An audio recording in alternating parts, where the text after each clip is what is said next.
Good morning everybody, আবারও চলে আসলাম তোমাদের মাঝে গুরুত্বপূর্ণ একটি ভিডিও নিয়ে। আজকে মূলত আমরা আলোচনা করব ওবিসি সংক্রান্ত একটি আপডেট।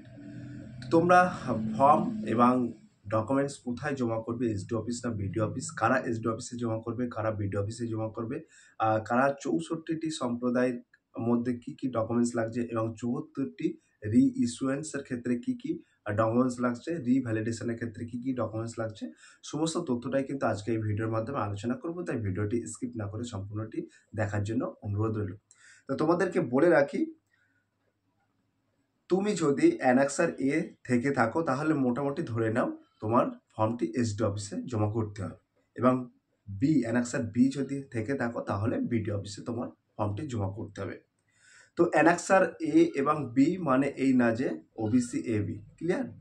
তো ব্লক ওয়াইজ এক্সট্রা ভেরিফাই হতে পারে এবং নর্মাল ভেরিফাই হতে পারে, সেটা ব্লক ডেভেলপমেন্ট অফিসারের উপরে কিন্তু নির্ভর করবে। তো তোমাদেরকে একটা আইডিয়া দিচ্ছি, 64টি সম্প্রদায়ের জন্য যে রিভ্যালিডেশন, এই 64টি সম্প্রদায় আগে থেকে কিন্তু ওবিসি তালিকার অন্তর্ভুক্ত ছিল, এবং যাদের নন ক্রিমিনাল অর্থাৎ এনসিএল স্ট্যাটাস অবহিত রয়েছে তাদের কিন্তু রিভ্যালিডেশন করার প্রক্রিয়া প্রসেসটা কিন্তু আমি বলে দিচ্ছি। তো তোমরা সরাসরি অনলাইনে আবেদন করবেন এবং তোমার একটি এস প্রুফ লাগবে, বয়সের প্রমাণপত্র, স্থায়ী বাসিন্দা শংসাপত্র অর্থাৎ রেসিডেন্স সার্টিফিকেট, এবং তোমার বাবা মায়ের আয়ের শংসাপত্র, এবং বাবা মা যদি চাকরিজীবী হয় তাহলে 40 বছরের সার্ভিস স্ট্যাটাস কিন্তু জমা করতে হবে। তারপরে কিন্তু বলা হয়েছে আসল জাতিগত শংসাপত্র অর্থাৎ অরিজিনাল যে কাস্ট সার্টিফিকেট আছে, তোমার আগে যে কাস্ট সার্টিফিকেট আছে সেটা কিন্তু আপলোড করতে হবে। এবং বলা হয়েছে ব্লক মিউনিসিপ্যালিটি থেকে নন ক্রিমিনাল এনসিএল স্ট্যাটাস সহ ভেরিফাই ফরওয়ার্ড করতে হবে, ক্লিয়ার? এটা কিন্তু তোমাদের যে 64টি সম্প্রদায় আগে থেকে ওবিসি ছিল তাদের কিন্তু রিভ্যালিডেশন করার প্রক্রিয়াটা প্রসেসটা বলে দিলাম। এবার আমরা সরাসরি দেখে নেব 64টি সম্প্রদায়ের জন্য রি ইস্যুয়েন্স। যে 74টি সম্প্রদায় আছে, সরি 64 নয়, যে 74টি সম্প্রদায় আছে তাদের জন্য কিন্তু রি ইস্যুয়েন্স, এই রি ইস্যুয়েন্স কীভাবে তোমরা আবেদন করবেন সেটা কিন্তু বলে দিচ্ছি। দেখো, 64টি সম্প্রদায়ের নাম তালিকা থেকে সাময়িকভাবে বাতিল করা হয়েছিল, এটা সকলেই তোমরা জানো, কিন্তু এখন আবার তালিকায় অন্তর্ভুক্ত হয়েছে। তাদের নতুন করে সার্টিফিকেটের জন্য নিম্নলিখিত সমস্ত তথ্য সহ আবেদন করতে হবে। তোমাদেরকে বলে রাখি, তোমরা ইতিপূর্বে কিন্তু জানো যে 74টি সম্প্রদায়কে কিন্তু বাতিল করা হয়েছিল ওবিসি তালিকা থেকে, কিন্তু আবার কিন্তু রি ইস্যুয়েন্স করে তাদেরকে কিন্তু আবার অন্তর্ভুক্ত করা হচ্ছে। তো তোমরা কিভাবে আবেদন করবেন সেটা কিন্তু আমি বলে দিচ্ছি। তোমরা সরাসরি কিন্তু অনলাইনে আবেদন করবেন, অর্থাৎ অনলাইনে অ্যাপ্লিকেশন করবেন। আমি ডিসক্রিপশন বক্সে লিঙ্ক দিয়ে দেবো, how to make online apply রি ইস্যুয়েন্স বলে একটি অপশন থাকবে, সেখানে ক্লিক করে কিন্তু তোমরা নিজেদের মোবাইল ফোন থেকে কিন্তু সরাসরি আবেদন করতে পারবে।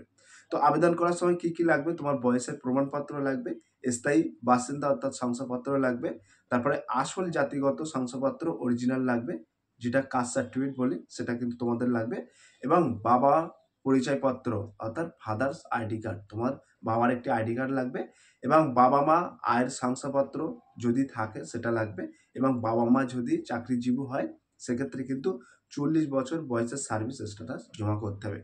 তার আগে বলে রাখি, ব্লক এবং মিউনিসিপ্যালিটি থেকে তোমাদের কিন্তু একটি নন ক্রিমিনাল সার্টিফিকেট ফরওয়ার্ড করে অনলাইনে হার্ড কপি বার করতে হবে, ক্লিয়ার?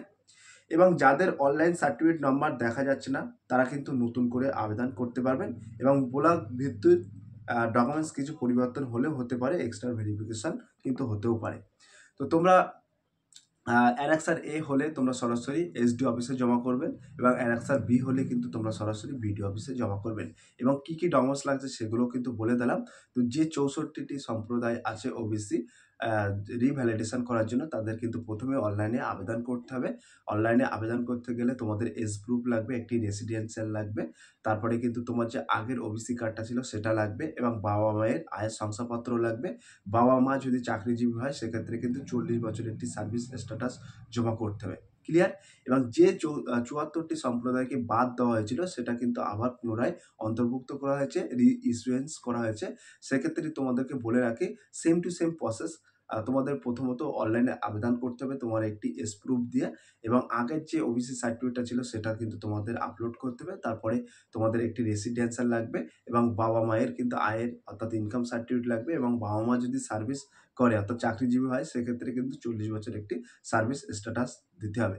তো তোমাদের ক্ষেত্রে বলে রাখি, মিউনিসিপ্যালিটি এবং ব্লক থেকে কিন্তু নন ক্রিমিনাল একটি ফরম্যাট তোমাদেরকে অনলাইনে বার করতে হবে। ক্লিয়ার? তো এই ছিল কিন্তু আজকের ভেরি মোস্ট ইম্পর্টেন্ট ভিডিও। কোথায় জমা করবে, কী কী ডকুমেন্টস লাগে, সমস্ত তথ্যটাই কিন্তু তোমাদের মাঝে শেয়ার করলাম। যদি আজকের ভিডিওটি ভালো লেগে থাকে প্লিজ লাইক, কমেন্ট এবং শেয়ার করে দিন বন্ধুদের মাঝে। ফিরে আসছে আগামী দিনে তোমাদের জন্য very most important topic video নিয়ে।